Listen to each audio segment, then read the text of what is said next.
Idealvoyance.fr, coaching de vie spirituelle par téléphone, chat et email présente. Sud Radio, c'est votre avenir. Trina Magdine, Alexandre Delovan. Bonjour à tous, soyez les bienvenus dans C'est votre avenir. Merci d'être avec nous sur Sud Radio pour démarrer une nouvelle semaine.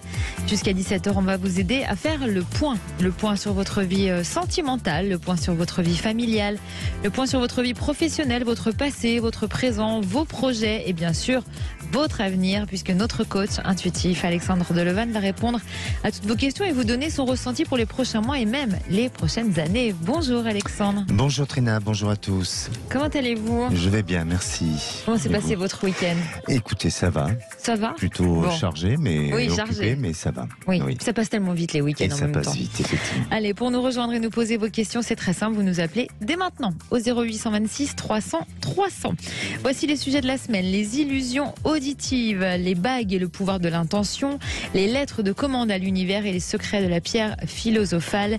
Et puis tout à l'heure, avant la superstition du jour et l'ange du jour, on s'intéressera à la clé d'une vie heureuse selon l'université d'Harvard, une étude scientifique toute récente qui va vous étonner, vous verrez. Allez, on démarre avec Mickaël. Bonjour Mickaël.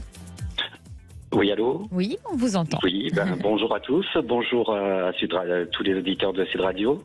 Bienvenue Mickaël, vous nous appelez d'où ? Je vous appelle de Nîmes. D'accord. Alors, vous avez rencontré un homme qui est en couple avec une femme, c'est ça ? J'ai rencontré un homme qui était en couple avec une femme voilà plus de 4 ans. Et aujourd'hui, il est séparé donc de sa femme. Et je voulais voir si effectivement il y avait une issue de couple réel tous les deux, parce que ça fait quand même 4 ans que ça dure. Et il y a des hauts, il y a des bas. C'est compliqué pour moi. Voilà, on est 2 personnes bisexuelles à la base, donc se retrouver en couple avec un homme, c'est pas simple non plus, ni pour lui ni pour moi, d'autant plus que lui, il est de confession musulmane. Ah, d'accord. Alors, comment vous vous êtes rencontrés exactement ? Le hasard. Le hasard, très bien. Voilà. Mais au moment où vous êtes rencontrés, il était en couple avec une femme. C'est à ce moment-là, c'est bien ça ? Exactement. D'accord. Et là, ça fait combien de temps que vous êtes ensemble ? Plus de 4 ans. Et quand vous dites il y a des hauts et des bas, alors quels sont les bas ? Est-ce que c'est ce que vous nous dites, le fait qu'il soit musulman ? Les bas de mon côté, c'est plutôt des périodes de doute où je me dis, bon, il faut arrêter cette relation, ça rime à rien, ça aboutira à rien, mais néanmoins, il y a quand même beaucoup d'amour entre nous deux, quoi. Qu'est-ce qui vous fait dire que ça n'aboutira à rien ? Parce que l'envie, parfois, que ça soit d'un côté ou de l'autre, à avoir envie aussi de la jante féminine. On est vraiment 2 vrais bisexuels, donc voilà, c'est compliqué de temps en temps d'avoir des envies comme ça, d'avoir envie d'une femme alors qu'on est en couple avec un homme, que ce soit de son côté ou du mien. D'ailleurs, on en parle très librement tous les 2. D'accord, bon déjà ça c'est très important. Vous n'avez pas envisagé d'essayer d'être un couple libre ? Ça fonctionne pour beaucoup. Écoutez, pour moi, un jeune couple, c'est pour moi un peu tôt pour être un couple libre. D'accord, et lui il en pense quoi ? Lui serait partant. Lui serait partant, d'accord. Voilà. Alors, Alexandre, oui. Comment ça peut évoluer cette relation selon vous ? Écoutez, alors effectivement, je pense que pour votre épanouissement, Mickaël, vous avez envie que cette histoire aille vers une construction et vers des choses qui vous amènent à pouvoir vous projeter ensemble et aller vers aussi un avenir tous les deux sur des possibilités de renouveau, de changement et aussi d'apporter peut-être de redonner du sens à votre histoire. Alors même si même si vous avez quelques difficultés à pouvoir arriver à vous rapprocher ou en tout cas faire en sorte que cette relation puisse se vivre comme vous le souhaiteriez vous, eh bien pour moi je sens quand même une possibilité et avec l'espoir d'une amélioration et l'espoir aussi d'aller au-delà de tout ce qui vous a jusqu'à présent freiné ou de ce qui vous a bloqué. Parce que j'entends quand vous dites que vous avez en vous cette bisexualité qui est présente, qui est là et sur laquelle c'est votre rythme et votre équilibre et pour votre compagnon aussi. Mais je crois aussi qu'il y a cette notion peut-être culturelle qui est là et sur lequel effectivement, il est très lourde de son côté. Et voilà, et je crois que pour lui de pouvoir s'identifier au travers d'une relation avec une personne du même sexe que lui, ça va être compliqué et ça va être difficile. Alors, pardonnez-moi, je vous coupe, Alexandre. Est-ce que sa famille est au courant de son côté ou il le cache ? Non, pas du. Personne n'est au courant. Non. Personne n'est au courant. Ouais. Oui, c'est pour ça que ça va être difficile et je ne veux pas dire que ça peut être impossible. Après, chacun a le droit de décider et de faire ses choix dans son existence. Mais pour moi, vous verrez que à la fois, j'ai l'impression et vraiment le sentiment que cette histoire va dans sa continuité, qu'il y a même des efforts qui sont donnés autant de votre côté que de son côté, mais ensuite d'une relation qui s'officialise et qui donne un sentiment, on va dire, d'une vie un peu comme monsieur et madame tout le monde. Eh bien là, j'ai l'impression que non, je vois pas de grandes possibilités à ce niveau-là. Mais ça ne veut pas dire pour autant qu'il n'y a pas de sentiments, ça ne veut pas dire pour autant aussi que votre histoire s'arrête, bien au contraire. Après, oui, il y a des besoins, je dirais sexuels, qui soient autant peut-être du côté féminin ou masculin, qui vous seront toujours d'actualité et vous permettront d'avoir un équilibre et une harmonie à ce niveau-là. Mais en ce qui concerne votre relation et votre couple, eh bien, pour moi, ça ne s'arrête pas et il y a effectivement du potentiel et des possibilités dans l'avenir. Malgré tout. Oui. Et de son côté à lui, j'ai vraiment le sentiment et l'impression que il a une opportunité ou une ouverture qui peut se présenter d'un point de vue professionnel et à partir de là, ça peut amener peut-être un changement de lieu ou d'endroit. Est-ce qu'il s'agit de peut-être d'un événement comme ça pour lui à venir ? Bah, écoutez, pas ma connaissance pour l'instant, non. Alors, peut-être que dans un temps plus proche, c'est peut-être pas d'actualité, mais vous verrez que il y a quelque chose dans ce sens-là, oui. Alors, Mickaël, juste une question. Comment ça se fait qu'il s'est séparé de sa compagne ? Est-ce que ça a à voir avec vous ? Non. Non. Est-ce qu'on peut savoir les raisons ? Parce que c'était un couple qui n'allait plus au final. Mais non, je suis absolument pas la cause de la séparation du couple en tout cas. D'accord. Oui. Bon, dans tous les cas, voilà. Je pense que sa séparation est amenée à se terminer. Peut-être que le divorce n'était peut-être pas encore complètement prononcé. Je ne sais pas s'il y a. C'est en cours, tout ça. C'est en cours, Ouais, voilà. c'est en cours. Donc c'est amené à se terminer. Et là aussi, je crois que lui a besoin d'aller jusqu'à la fin de cette séparation et de son divorce pour pouvoir avancer, pour pouvoir se projeter dans l'avenir. Mais votre relation, elle s'est faite un peu ainsi, de cette manière-là, avec ce modèle-là, avec, on va dire, ce concept-là. Et donc, je crois vraiment que ça restera dans cette continuité, avec effectivement plus de proximité, peut-être plus de partage, mais tout en restant assez discret. Alors, c'est à vous, aujourd'hui, Mickaël, d'essayer bien d'y trouver un équilibre ou peut-être de faire un choix sur votre existence. Est-ce que, voilà, c'est la vie que vous souhaitez ou autre chose? Mais en attendant, je ne vous sens pas vouloir arrêter, bien au contraire, parce que les sentiments sont bien présents entre vous deux. Merci beaucoup, en tout cas, pour votre témoignage, Mickaël, et à bientôt. Allez, on va s'intéresser dans un instant à la clé d'une vie heureuse selon Harvard et on vous attend sur Sud Radio 0826 300 300. À tout de suite. Sud Radio, c'est votre avenir, le sujet du jour. Trina, vous allez nous parler de la clé d'une vie heureuse selon Harvard. Et oui, l'université d'Harvard vient de terminer les conclusions de la plus longue étude sur le bonheur jamais réalisée. D'après vous, Alexandre, combien de temps a duré cette étude? Quelques années. Combien? Oh, quelques années. Allez, c'est vous qui allez nous le dire. Elle a duré 85 ans. Non. Oui, elle a commencé en 1938 avec 724 adolescents. Certains étaient des étudiants de Harvard et d'autres vivaient dans les quartiers les plus pauvres de Boston. Ces 724 adolescents ont été suivis tout au long de leur vie. Les scientifiques contrôlaient périodiquement leur joie et leurs difficultés et leur état physique, mental et émotionnel en incluant les partenaires et les descendants des premiers participants. Ils ont essayé de comprendre comment les relations affectent notre corps et modifient notre physiologie et influent sur notre bonheur.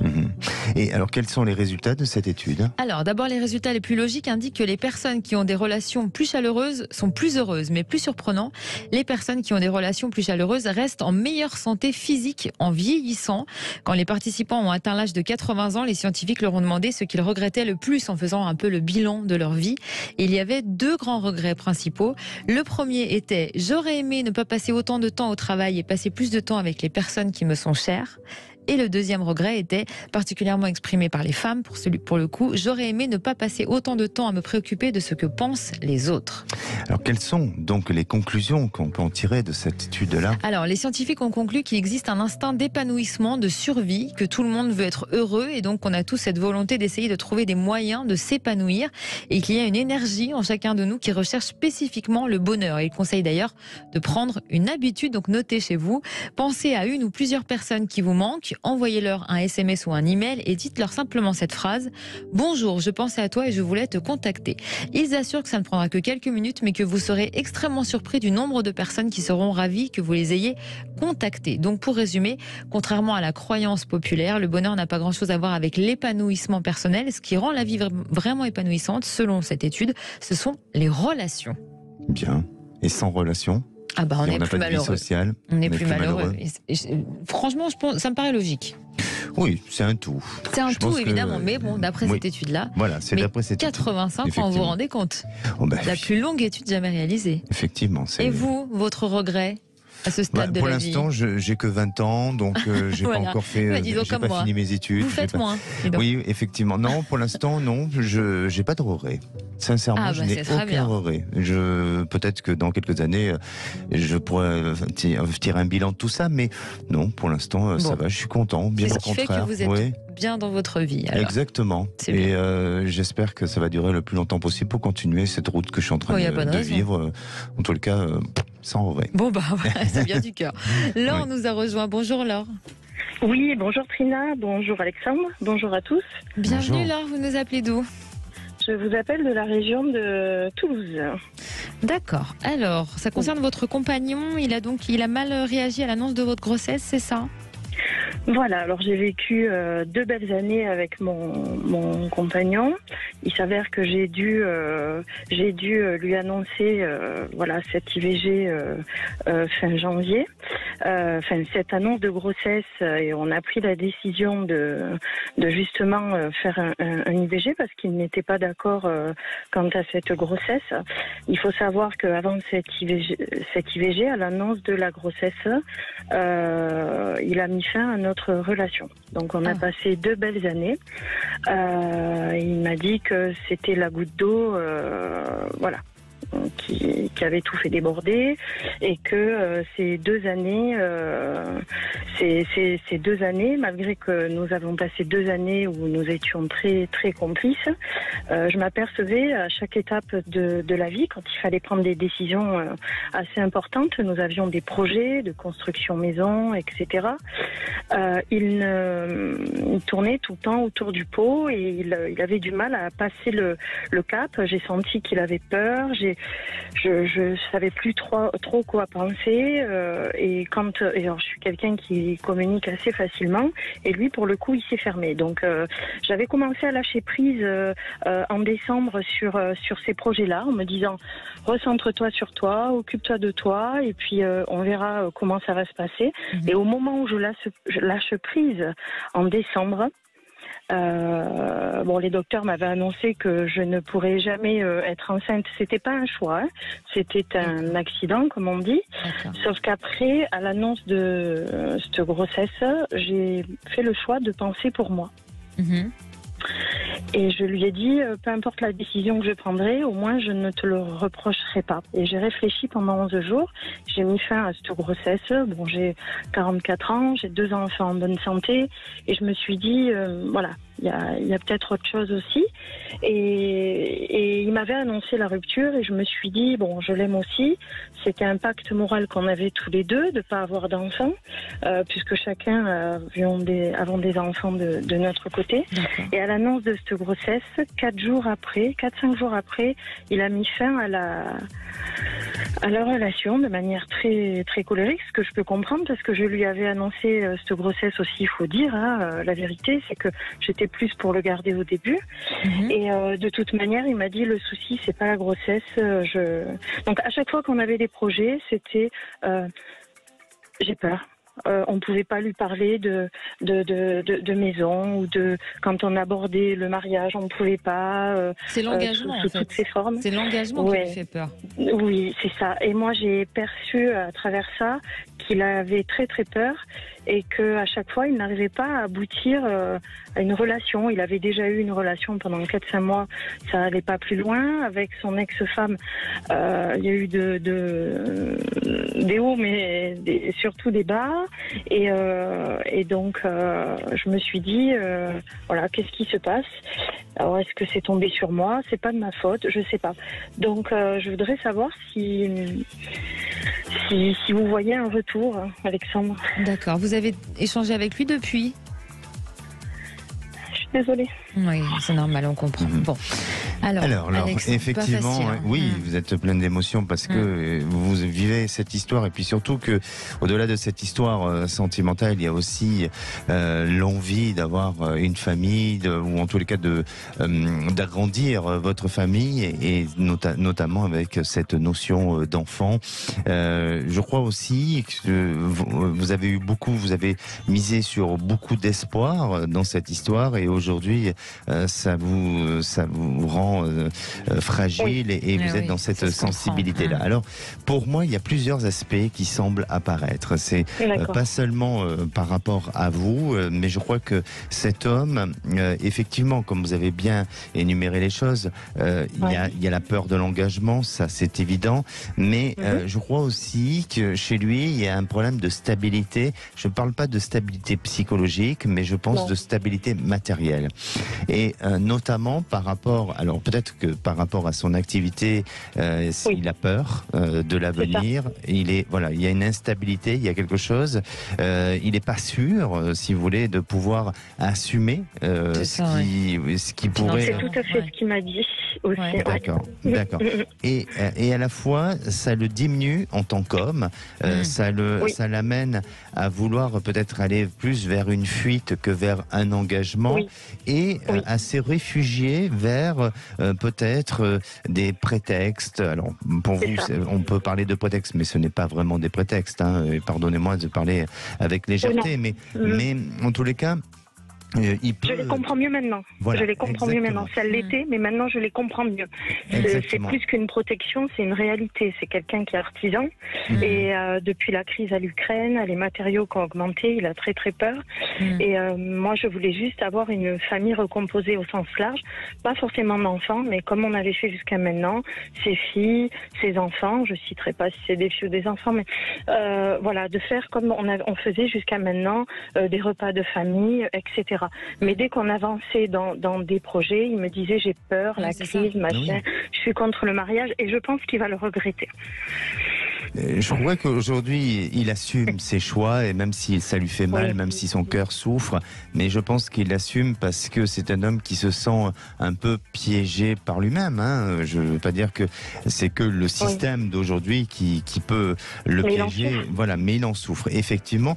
Et peut-être, et peut-être que dans votre évolution et dans votre relation, vous avez été trop vite, tous les deux, je parle, vous avez été trop vite et peut-être qu'il a senti surtout quelque chose. Oui, bien sûr. Par rapport à son état d'être aussi. Sûrement, et ça, il s'est senti oppressé. Donc, il faudrait, je ne sais pas, mais parce que je vous parle de cette manière-là, parce que de ce que je ressens et de ce que je perçois, c'est qu'il y a quand même une possibilité à ce qu'à un moment donné, le dialogue se réinstalle et que vous puissiez peut-être vous rapprocher à nouveau ensemble, mais essayer de prendre du recul sur la situation sans pour autant aller trop vite dans certains projets qui pourraient à nouveau lui faire peur et l'amener vers une non-réalisation, vous voyez. Donc vraiment, je crois qu'il y a un peu d'espoir. Je dis pas ça pour vous faire plaisir ou en tous les cas pour essayer de vous vendre du miroir aux alouettes, mais tout simplement c'est que dans votre histoire il y a eu du sentiment, il y a eu la touche, de la sensibilité, de l'attachement, mais il y a un problème de gestion émotionnelle et je crois qu'il y a eu un débordement émotionnel qui vous a amené justement à cet éclatement et à cette séparation. Mais selon vous, il y a une possibilité, de retour. Effectivement, oui. Il faut prendre du temps et surtout du recul. Voilà, et ne pas être trop dans cette exigence-là. Et de l'urgence, c'est que je déménage le 8 et le 8 avril, voilà, après, on ne peut pas non plus à chaque fois déménager, revenir comme ça. Enfin, là, je déménage le 8 et est-ce que ce retour, vous le voyez peut-être avant le mois prochain? Je sens que oui, c'est possible, mais je ne veux pas vous laisser de faux espoirs. Donc, pour moi, ça me dit pas non, ça me dit pas oui. Donc, il y a du potentiel. Tout est encore possible. Laissez faire. Laissez faire, voilà, tout est encore possible. Et puis surtout, tenez-nous au courant. Oui, on veut des nouvelles de vous, vraiment. Mais il n'y a pas de souci parce que c'est pas la première fois que je vous appelle et jusqu'à maintenant j'ai eu que des retours qui s'avéraient vrais. Bon, après il y a eu des choses qui ont fait que, et donc je manquerai pas de aussi bien à la radio que en privé avec Alexandre. Donc faites-le à la radio, c'est le 0826 300 300, c'est très bien comme ça. Merci beaucoup pour votre fidélité. En tout cas, merci, au revoir, à bientôt. Allez, on vous attend sur Sud Radio 0826 300 300. Venez nous rejoindre. Sud Radio, c'est votre avenir. Trina Magdine, Alexandre Delavanne. Et de retour dans C'est votre avenir. Soyez les bienvenus si vous nous rejoignez sur Sud Radio pour démarrer une nouvelle semaine. C'est Alexandre qui répond à toutes vos questions, notre coach intuitif. 0826 300 300, c'est le numéro du standard. Et on vous attend comme Isabelle qu'on aura dans quelques instants. Mais d'abord, c'est la superstition du jour, Alexandre. Et oui, Trina, tenez, je vais vous emmener dans un endroit un peu joyeux, le cimetière. Ah bah, vous allez dire emmenez-moi où vous voulez, mais pas au cimetière. Donc, oui, vous avez déjà vu des feux follets? Non, jamais. Enfin, à la télé, dans des documentaires, mais pas en vrai, quoi. Bon, effectivement. Oui, ça m'est déjà arrivé. Il existe des croyances sur les feux follets et on a longtemps fait un long feu sur ces croyances-là. Oui. Ouais. Bon, je voulais faire un jeu de mots, mais ça pas mal. Oui, un long feu. Ça marchait pas. Alors autrefois, vous savez qu'on ne savait pas que la décomposition de certains organismes d'un cadavre pouvait donner lieu à l'émission de phosphure d'hydrogène qui était inflammable au contact de l'air. Et de ce fait, on associait les feux follets à des esprits de défunts. Donc ce n'est pas le cas. Non. À des esprits de défunts surgissant d'un coup à la surface de la Terre pour entraîner les futurs mourants et les entraînant aussi vers des profondeurs fatales. C'était dans cette croyance-là, effectivement. C'était donc négatif. Et oui, plutôt négatif. Donc si jamais vous vous baladiez, peut-être que c'était vous qui étiez visé. Alors justement, dans ces croyances anciennes, plus la flamme était haute et plus la victime visée était âgée. Donc, vaut mieux y aller à plusieurs et ne pas être les plus âgés. Quoi. Oui, ou ne pas y aller du tout. Et ne pas y aller du tout aussi. Alors, voir un groupe de feux follets constitué par conséquent un présage mortel de grande importance. Et il y a un rituel à faire si jamais un jour vous vous retrouvez dans un endroit où il y a un feu follet, notamment un cimetière.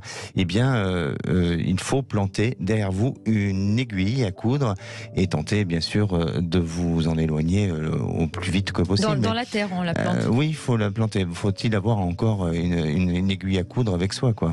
Alors, on peut y penser avant d'aller dans un cimetière. Effectivement. On pense à Alexandre et on emmène une aiguille. Voilà, on emmène la boîte à couture. Oui, moi je vous emmène Je vous emmène vous avec moi, je veux dire. Oui. Ce sera plus sûr. Encore. Oui, vous savez, avec un grand souffle, on éloigne le feu follet. Ça va. D'accord. J'allais dire je vais essayer, mais non, je ne vais pas aller dans un cimetière, donc je ne vais pas essayer. Bon, tout ça ne sont que des croyances, évidemment. Voilà, mais alors ça, je l'ignorais, vous voyez. C'est chimique, vous savez, les feux follets sont chimiques.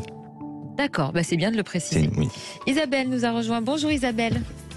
Bonjour Trina, bonjour Alexandre. Merci de m'accueillir. Merci à vous. Vous nous appelez d'où, Isabelle? L'Occitanie. D'accord. Alors, votre divorce n'est toujours pas prononcé et votre futur ex-mari voudrait vous récupérer, c'est ça? Alors, pas tout à fait, parce que je pense que là, alors, je vais essayer, Oui. pour faire écho au témoignage précédent, en Oui. fait, c'est moi qui ai peur de l'engagement avec mon nouveau conjoint.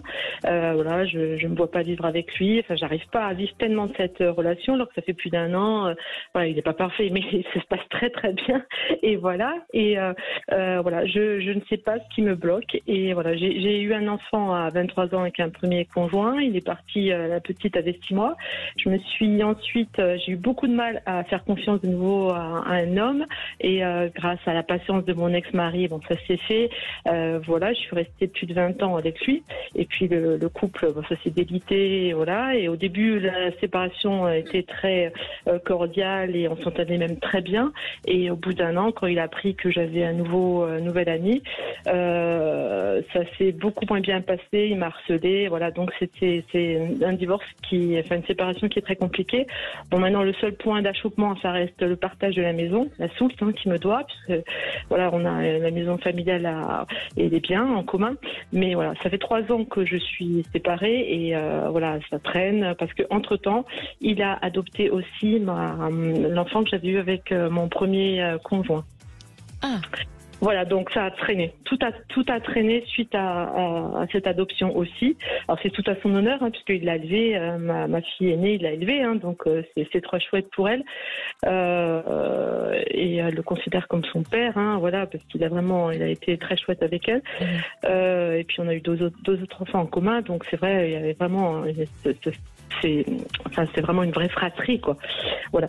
Bon, maintenant, en tout cas, quoi qu'il en soit, maintenant, je suis avec un conjoint depuis 1 an, et puis j'arrive pas à m'engager, j'arrive pas à vivre pleinement cette relation. Alors je me dis, soit c'est lié à la peur, voilà, de refaire confiance à quelqu'un, ou alors c'est lié aussi au fait que j'avais un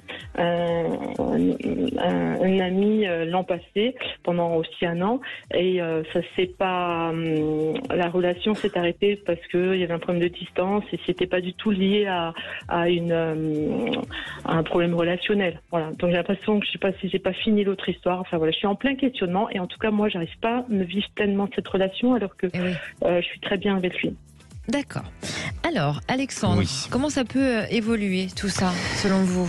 C'est un peu compliqué. Ouais. C'est un peu compliqué, Isabelle, et je ne veux pas vouloir encore plus vous perturber dans vos choix, et surtout, c'est à vous à prendre votre décision et puis à essayer de prendre du recul face à tout ça. Mais est-ce que, et là c'est vraiment la question sur laquelle je pourrais vous poser, est-ce que vous n'avez pas été trop vite dans vos changements sentimentaux? Est-ce que vous n'auriez pas eu besoin de prendre suffisamment de temps pour essayer de voir comment évoluer notamment votre histoire actuelle, peut-être aussi la séparation avec votre ex-compagnon, peut-être est-ce qu'elle n'a pas été trop rapide? Parce que j'ai vraiment cette impression et ce sentiment que dans votre réflexion, dans vos hésitations aujourd'hui, sont plus liées à des choix qui ont été un peu trop précipités. Et pour moi, je crois qu'il faut laisser ce temps, il faut laisser mûrir les choses et peut-être aujourd'hui ne pas prendre trop de décisions radicales et ne pas vous mettre trop cette pression-là. Donc, avec votre ex-compagnon, vous avez un désir de retour vers cette personne-là ou est-ce que... non, pas du tout. Mon ex-mari, pas du tout. Non, je pense que là, on s'est fait trop de mal. Voilà. Après, j'étais très amoureuse. Je suis partie, j'étais encore amoureuse, mais bon, il a fait un burn-out et j'en pouvais plus. Et voilà, donc, mais maintenant, on s'est fait trop de mal depuis la séparation. Il y a eu trop de choses. Voilà. J'ai porté plainte contre harcèlement. Enfin bon, ça a été très loin. Et donc là, je pense que j'ai pas de doute par rapport à ça. Est-ce que lui est en attente à nouveau d'un éventuel retour de votre part? Je ne sais pas. En tout cas, en tout cas, il est pas apaisé. C'est très agressif. Voilà, ça c'est sûr. Je vous parle de cela parce que pour moi, j'ai vraiment l'impression que cette histoire, même si elle est terminée, même s'il n'y aura pas de retour avec votre ex-mari, mais il y a quelque chose qui n'est pas complètement, je dirais, abouti ou qui n'est pas complètement fini. Et peut-être que c'est lui de son côté, où il est toujours dans cette notion d'attente et qu'il faut vous peut-être acter les choses autrement et différemment pour vous libérer de tout ça. Et puis ensuite, en ce qui concerne votre compagnon actuel, alors bon, même si aujourd'hui vous avez du mal à vous investir au quotidien dans cette histoire, mais à la fois j'ai vraiment l'impression et le sentiment que il y a un besoin d'attente, il y a un besoin de peut-être de ne pas trop se précipiter et de laisser venir les choses, parce que pour vous, vous êtes dans une phase aujourd'hui de transformation et d'un changement intérieur. C'est-à-dire que pour moi, les choses vous amènent à peut-être à vouloir évoluer. Alors ça peut être une évolution autant intellectuelle que d'activité extérieure, physique ou autre, mais il y a cette transformation qui est en train de vouloir se mettre en place ou qui progressivement se fait, et elle se fait aussi avec le couple, enfin avec votre couple et avec la personne avec qui vous êtes actuellement. Donc vous verrez que sans pour autant vouloir trop vous faire du mal, mais laissez ce temps nécessaire à la réflexion, à la prise de décision, et pour moi il y a quand même une continuité et vous serez amené vous à prendre votre propre décision. Merci beaucoup Isabelle d'avoir été avec nous sur Sud Radio. Alexandre, c'est l'ange du jour. Quel ange on célèbre le 13 mars? Quelle fête? Quel dicton? Quel anniversaire? Et ce 13 mars, c'est la Saint-Rodrigue. D'accord. Alors, l'ange qui gouverne cette journée, c'est Damabia. Il vous aide à conserver les grandes valeurs morales. Il vous ouvre aussi vers la connaissance supérieure et il vous encourage à la spontanéité. Sa formule d'invocation est celle de dire « Ange Damabia ». Aide-moi à préserver ma bonté et ma bienveillance auprès de mes proches. Pour faire une bonne invocation, vous pouvez le visualiser avec la couleur verte. Et sa pierre de chance, c'est la labradorite. Vous connaissez cette pierre? Il me semble que vous en avez parlé déjà il y a quelques temps. Ah oui, parce que les anges y reviennent. Vous savez, c'est un cycle. Voilà, donc sûrement j'en ai parlé. Et oui, il y a 72 anges et on a 365 jours dans l'année. Donc vous imaginez qu'ils reviennent quelques fois. Oui. Les labradorites représentent des rayons d'aurore boréale renfermés dans la roche en fait, et dans certaines croyances la labradorite joue un rôle similaire en enfermant aussi l'âme des ancêtres. Pour certains peuples, la labradorite est considérée comme un puissant remède et un accélérateur de guérison, et puis elle est parfois réduite en poudre pour réaliser même des élixirs et qui permettraient d'apaiser certaines douleurs. Alors en lithothérapie, cette pierre est connue pour ses vertus de protection. Elle est extrêmement protectrice en absorbant le négatif. Donc c'est une jolie pierre. Il faut en avoir une. Il faut en avoir une. Vous allez pouvoir m'en amener une, c'est très bien. Oui, j'en ai pas sur moi là, mais demain. Et puis un petit anniversaire du jour. Bon, il y en a plusieurs évidemment, mais aujourd'hui celui que j'ai retenu, c'est celui de Pascal Légitimus. Ah, on adore. On accueille Tessa. Bonjour Tessa. Bonjour Trina, bonjour Alexandre. J'adore votre prénom. Voilà, vraiment. Bon, alors, c'est un pseudo, je vais vous le dire. D'accord, mais j'adore quand même, ça n'empêche pas.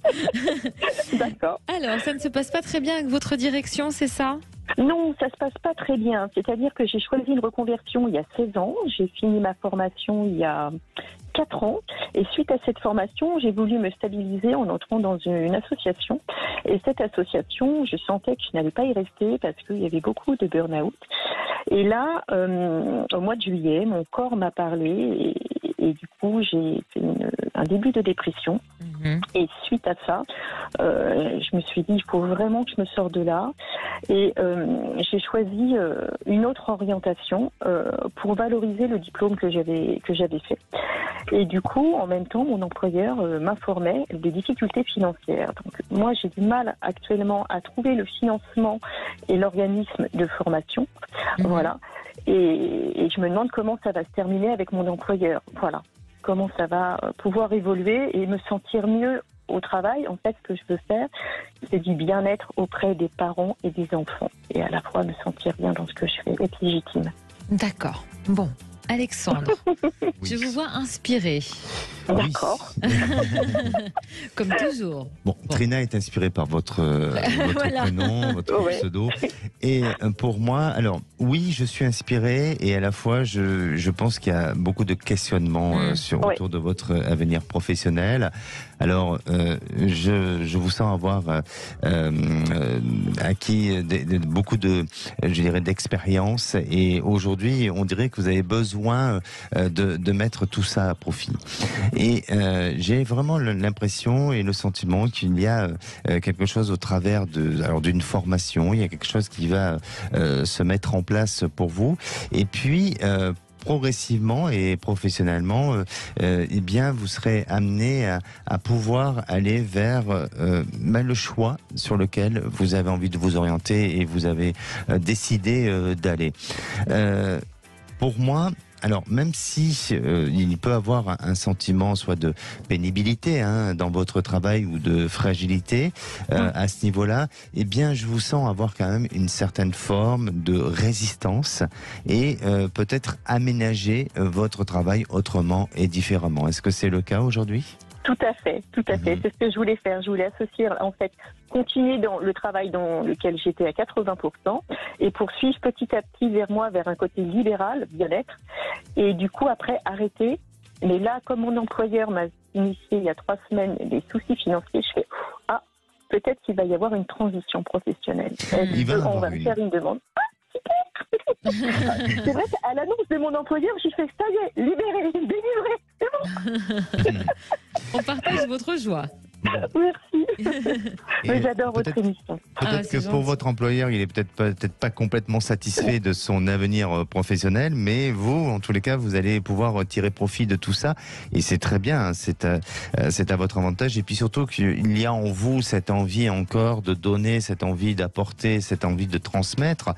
C'est pour ça que pour moi, profiter de vous enrichir à nouveau, au travers soit d'une formation ou de compléter votre expérience professionnelle et puis ensuite de réorganiser ou de pouvoir gérer votre activité comme vous le souhaitez pour que aussi, physiquement, vous puissiez assumer le tout et puis que ce travail-là puisse vous épanouir comme vous le souhaitez. Mais pour vraiment, je vous sens avoir des idées bien claires et aussi tout va bien s'installer dans le temps, tout va s'organiser comme vous le souhaitez.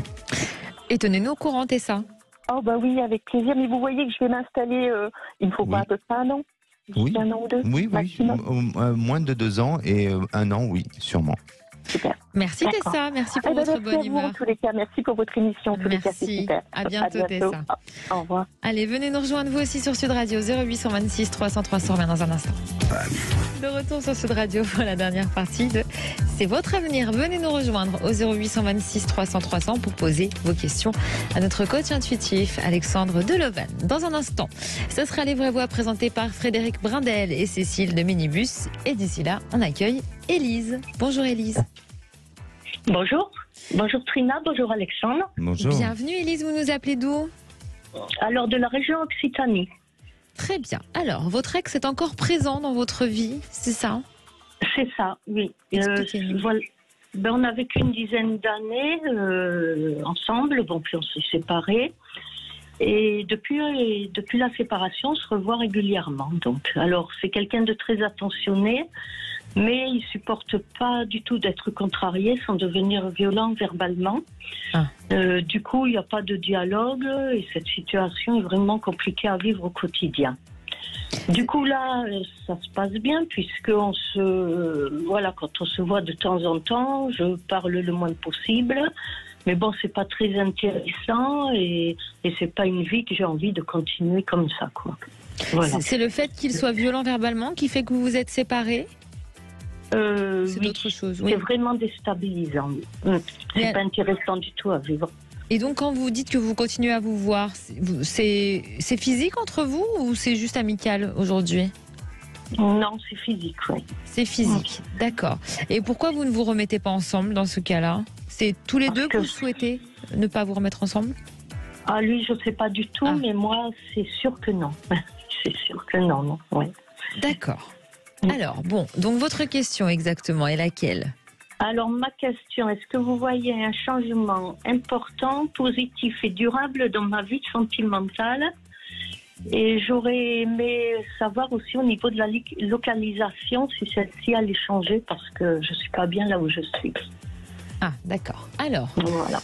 c'est Bien. paradoxal. Oui, Alexandre. oui, c'est paradoxal. Et puis à la fois, je pense que Élise, vous êtes quelqu'un qui, vous êtes dans votre sincérité, vous êtes quelqu'un qui a besoin qu'on porte aussi de l'attention sur vous, comme toute personne qui, quand on reçoit de l'amour, on a besoin Ah oui. qu'il y ait de la bienveillance, qu'il y ait, voilà, de l'attachement. Et c'est vrai que dans une relation, quand il n'y a pas de communication ou que la communication se passe mal, on peut pas construire quelque chose. Et aujourd'hui, vous êtes, je dirais, un peu détaché de cette histoire, mais vous avez du mal à vous détacher parce que, peut-être parce qu'il n'y a pas autre chose qui vous donne l'envie d'aller ailleurs. Alors, persévérer, Élise, et notamment par rapport à l'idée de vouloir déménager, de vouloir partir. Là, je sens qu'il y a quelque chose de bon et de positif, et je vous parle de ça parce que j'ai vraiment le sentiment et l'impression que c'est ce qui va se mettre en place de manière prioritaire. Et vous devez et continuer si vous avez commencé à le faire ou si vous souhaitez le faire, mais en tous les cas, n'hésitez pas à faire des démarches administratives pour pouvoir justement obtenir un changement de lieu et d'habitation, parce que courant de cet été, vous êtes dans cette phase de prise de décision et dans cette opportunité-là pour pouvoir changer de lieu ou d'endroit. Alors même si, de par votre situation, le dossier peut être un peu fragile, mais malgré tout, je vous sens avoir un résultat optimiste, enfin un résultat positif, et que ça soit optimiste pour vous dans l'avenir. Et puis sur le plan sentimental, alors il y a toujours ce lien qui vous rattache avec cet homme, même si il y a un détachement qui se met en place progressivement, mais je crois que vous le savez, c'est la relation et la continuité de cette histoire, elle ne pourra pas durer trop longtemps, et vous verrez que dans une période à peu près d'un an et demi, vous serez face à peut-être à un autre choix affectif ou à une autre rencontre, où là les choses se mettront en place progressivement. Peut-être lentement, mais sûrement. Bon, c'est l'essentiel. Merci Élise d'avoir été avec nous sur Sud Radio. Allez, pour finir, on part rapidement sur le groupe Facebook C'est votre avenir, que je vous invite à rejoindre. On va prendre le message d'Eva Cécilia qui nous dit: je fais uniquement des rêves stressants, voire violents, et ça me fatigue. Y a-t-il un rituel à mettre en place pour faire des rêves plus agréables, ce qu'on aimerait tous faire? Oui, bien sûr. Alors, bon, effectivement, je vais vous dire qu'il faut se mettre en condition le soir avant de vous endormir, d'éviter, avec toute cette technologie, de regarder des films qui font peur ou des violents, oui, les téléphones, tout ça. Donc, de travailler une respiration. Je pense que on s'apaise avec une bonne respiration. On s'apaise aussi avec des bons moments de la journée, de garder un esprit positif de ce que nous avons vécu dans la journée et de le faire grandir. Et s'il y a eu des cauchemars, eh bien, c'est de reprendre ces cauchemars-là et de les transformer en quelque chose de positif. C'est-à-dire de ne pas les ignorer, mais de les faire évoluer sur quelque chose de positif. Et puis, vous pouvez vous accompagner aussi d'huile essentielle. Vous avez, par exemple, pour tout ce qui est l'apaisement, relaxation et le détachement ou la prise de recul, la camomille romaine, la lavande aussi peut être conseillée. Il y a plein de choses. L'améthyste, la pierre l'améthyste. On dit que mettre une améthyste sous son oreiller permet d'enlever certains cauchemars. Et enfin, il y a plein de petits rituels. Et puis avoir quelqu'un à côté de soi aussi pour se protéger, c'est pas mal. Eh ben, bien sûr, ça aide. Merci ça aide. Alexandre. Rendez-vous demain à 16h. On s'intéressera aux illusions auditives. Oui. En tout cas, vos conseils pour les rêves ont vraiment convaincu Frédéric Brindel. Je me proposais de m'endormir à vos côtés. Ah bah voilà. À trois. Peut-être. La fleur d'oranger, c'est bien aussi, la fleur d'oranger. Bien sûr. Ma mamie me faisait ça pour m'endormir quand j'étais petit, un peu de fleur d'oranger. D'accord. Vous savez qu'on va se retrouver avec les vraies voix dans un instant. Alors, pas de Philippe David, mais Cécile de Minibus qui va arriver dans un instant. De quelle région êtes-vous tous les deux? Bordelais. Ouais. Annecy. Donc, alors, c'est la Nouvelle-Aquitaine pour l'un et c'est Auvergne-Rhône-Alpes pour l'autre. C'est bizarre, ces régions, quand même, non? C'est-à-dire Nouvelle-Aquitaine, c'est-à-dire vous avez les Limougeaux avec vous, je crois, Alexandre. Oui, les changements sont un peu... on a du mal à s'y retrouver. Pour certains, ça fait un long transport. Alors, on va se poser la question, puisque, tenez-vous bien, aujourd'hui, le président Emmanuel Macron reçoit les associations d'élus locaux pour révoquer une possible refonte de ces grandes régions. Elles sont 13. Je vous demanderai ce que vous en pensez sur la valeur du chiffre, cher Alexandre. Mais du coup, ça ne satisfait pas tout le monde, même si les présidents de région disent non, on ne veut pas changer. Nous en débattrons. Et puis, autre thème important, le fameux 49.3. Vous savez, c'est jeudi que le vote pour les retraites ou contre les retraites se fera. Le 49.3 est une arme souvent mise en place par le gouvernement. Elisabeth Borne l'a utilisé déjà 10 fois. Ça veut dire pas de vote et on fait passer. Ça ferait bizarre pour une loi aussi forte que la retraite. Mais êtes-vous d'accord avec cette idée de 49.3? Bon, c'est vrai débat.